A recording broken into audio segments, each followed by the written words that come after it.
Ferdinand R. Marcos Jr.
Ladies and gentlemen, you may now be seated.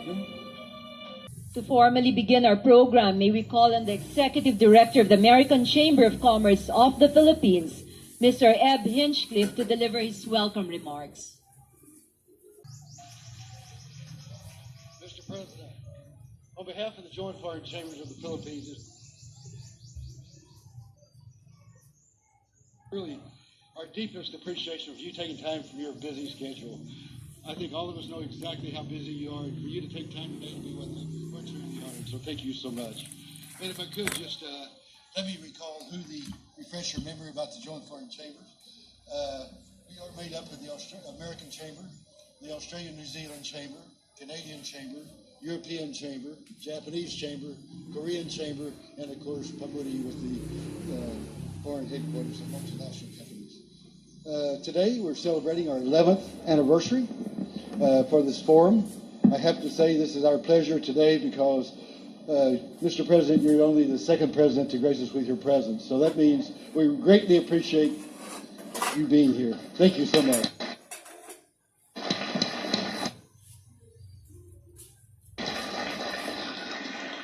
The Arangkada Philippines, better known by its acronym of TAP, started in 2010. We, as you know, the vernacular word for Arangkada means to accelerate. We chose 7 sectors to accelerate. I won't repeat which 7 they are, but for the first 5 years, we really pushed those. Then starting in about 2016, we started doing other items during this forum to help spur up the economy. So we continue, as of this day, the Joint Foreign Chambers, our every living thought is to create more jobs for the Philippines, to make a better life for the Filipino people. So we're very honored today to share this day with you. Again, we're honored. Thank you for your presence. Thank you on behalf of the Joint Foreign Chambers, Mr. President, and hope you'll join us again next year. Thank you very much. Thank you, Executive Director Eb Hinchcliffe.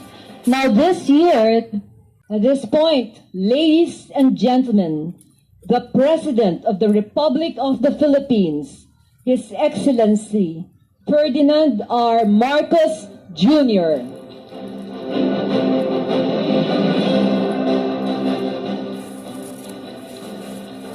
Thank you very much for that rousing introduction.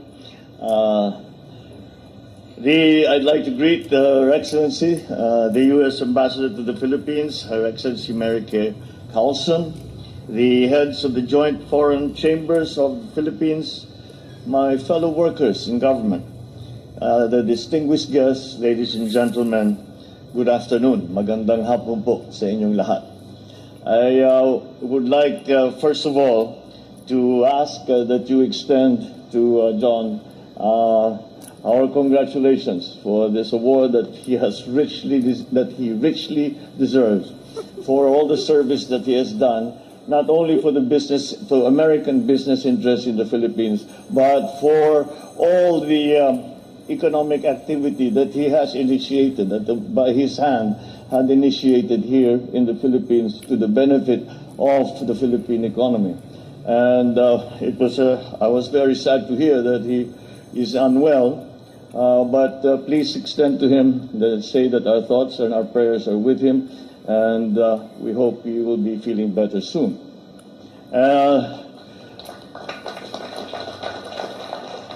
At the outset, allow me to congratulate the Joint Foreign Chambers of the Philippines for the successful conduct of this 11th anniversary forum entitled Arangkada Philippines, Reform, Rebuild, and Recover.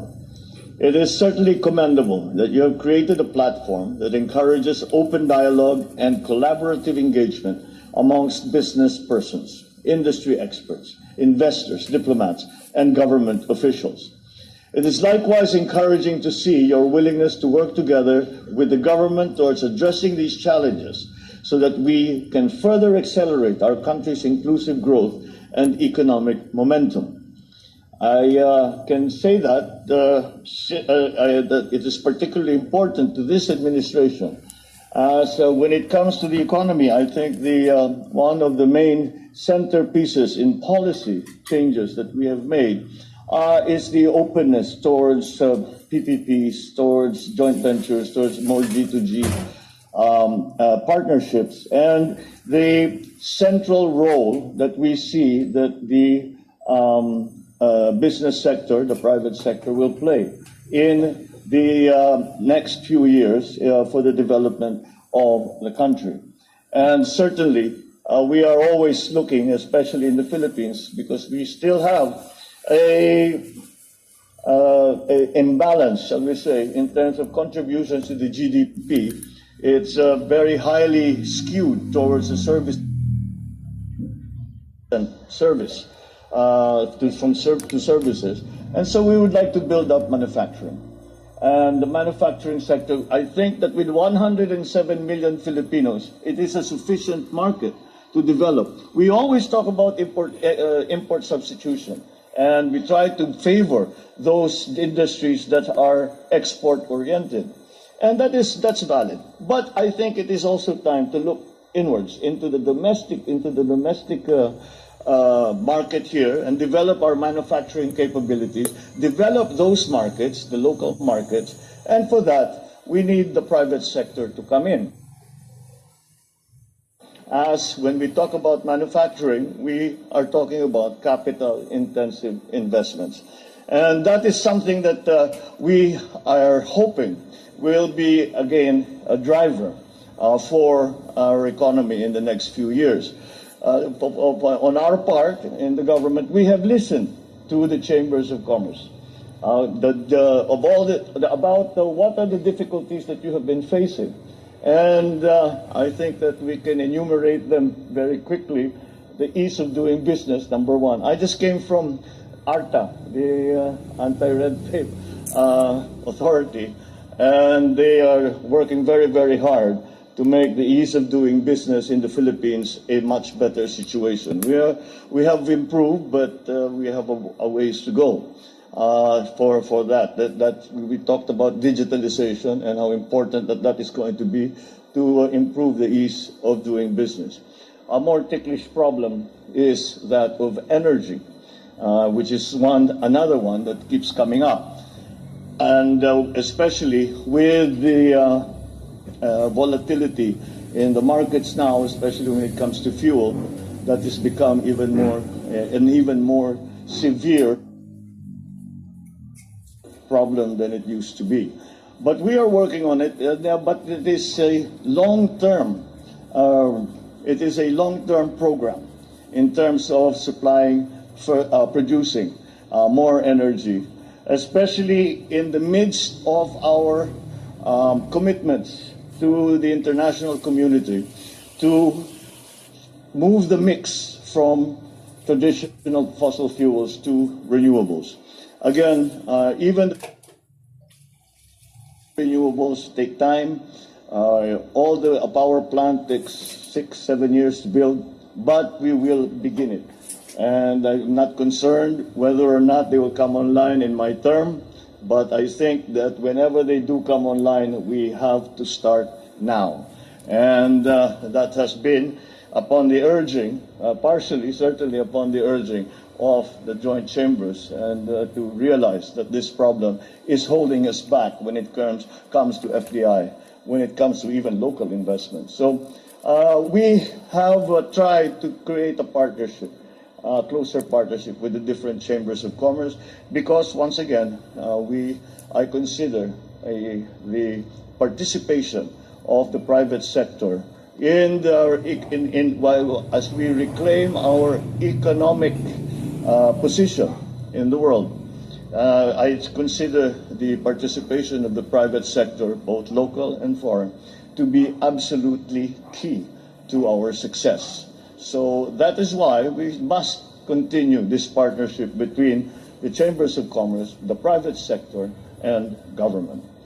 The insights that you share in this forum will be helpful in opening new economic opportunities, revitalizing the sectors that have been most affected by the pandemic, and certainly the challenges that came after. And for this, I thank you. I'm glad that we gather here today to take stock of the concerns and opportunities for foreign businesses in this country, to address the challenges, the prospects through policies and programs and reforms, and ensure that everything that we do will be to the benefit of both the business sector and the general population. In the beginning of my term, I have launched our medium-term fiscal framework and the 8-point socio-economic agenda, which is designed to ensure the full recovery and transformation of Philippine society. The most pressing of these at this point in time will be, first, ensuring food security. Second, reducing transport and logistic costs. And third, lessening energy costs. In these endeavors, we will need the help of foreign governments, of private partners who will bring in much needed investment in modern and efficient farming and fisheries, new transport and logistics infrastructure, as well as new projects in conventional and renewable energy generation. Another key point in our agenda is our pursuit of a green and a blue economy, so we can create a more sustainable and more habitable society. Especially absolutely everything that we do, it affects all the plans that we make, it affects everything. And that's why it is something that we no longer have to wait for and say, oh, it is coming. It is not coming, it is here. And I think our own experiences here in the country have proven that to anyone who still doubts that climate change is a real thing. And so again, what we have to confront the changes that a vulnerable country like the Philippines will have to go through to the effects of climate change is central once again to all that we are doing. But the technologies that are available or are coming very soon from other countries are those again that will be invaluable to the Philippines. The Philippines being possibly the most vulnerable country to the effects of climate change in the world. So to achieve this goal, we require investments that will increase our adoption of electric vehicles, build supporting infrastructure, to encourage the growth of sustainable manufacturing and construction, promote green businesses and enterprises in tourism and other sectors. Lastly, it is the aim of this government to transform the Philippine economy to take advantages of the new realities present in the new normal. Gone are the old ways of conducting businesses and procedures, especially with the emergence of innovations in ICT and in other areas. And that's why when I speak about the economy, I do not talk about recovery, because I do not want to recover the Philippine economy to what it was in 2019. That is not going to work anymore. Whatever economy is going to be formed in the next few months, the next few years, it will be very different from what we were doing. So when they say we are trying to catch up, I reply, catch up to what? To what we were before? That's no good at all. We don't want to be doing the same things that we used to do. So let us find those new ways. Let us find those new technologies. We are in a new world. So it is imperative that we adopt new technologies, new practices. I'm happy to be able to inform you that the Philippine economy continues to recover from the negative impact of the pandemic. In fact, the country is on track to maintain its strong economic performance and achieve the government's growth target of 6.5 to 7.5% for 2022. Unfortunately, although our growth rate looks healthy, our foreign exchange has become, our peso has become a little stronger relative to the other currencies. Our unemployment rate is quite reasonable considering the situation. However, on the other side of that coin, there is still inflation that is running rampant and out of control. We just received the poor news from the Philippine statistics that November we hit 8%. And we are now trying to identify the areas of the economy that are the main drivers of that inflation. The main drivers of that inflation, unfortunately, are still imported. Imported inflation. So, again, import substitution is still a good idea, not only for foreign exchange reserve, but also so that we can keep our inflation rate down. So to aid the transition that we are talking about, I invite you to invest in key areas such as education and skills training, digitalization of processes, and research and development. The government, for its part, is committed to further boost economic growth with overall goals of poverty reduction and reinvigorating job creation. Notably, the government exerts efforts to accelerate the country's economic growth by further easing travel and mobility restrictions, implementing economic reforms, and improving economic cooperation with trade and investment partners. Let me also underscore the government's work to enhance ease of doing business and public-private partnerships and improve bureaucratic efficiency through ICT development and digitalization. Rest assured, this government is united in ensuring that the Philippines will become a viable and sustainable destination for domestic and foreign investors. Moreover, we recognize the joint foreign chambers of the Philippines, your critical role as an active partner in government in promoting investment opportunities. We seek your organization's continued support and expertise to help boost the country's investment competitiveness and to liberalize foreign investment, amongst others. We also urge the government agencies concerned, such as the Department of Trade and Industry, to continually work with the joint foreign chambers to achieve shared goals. If we are to truly maximize the opportunities of our new world and the new normal, we must unite and work together to achieve our shared aspirations and reach our goals.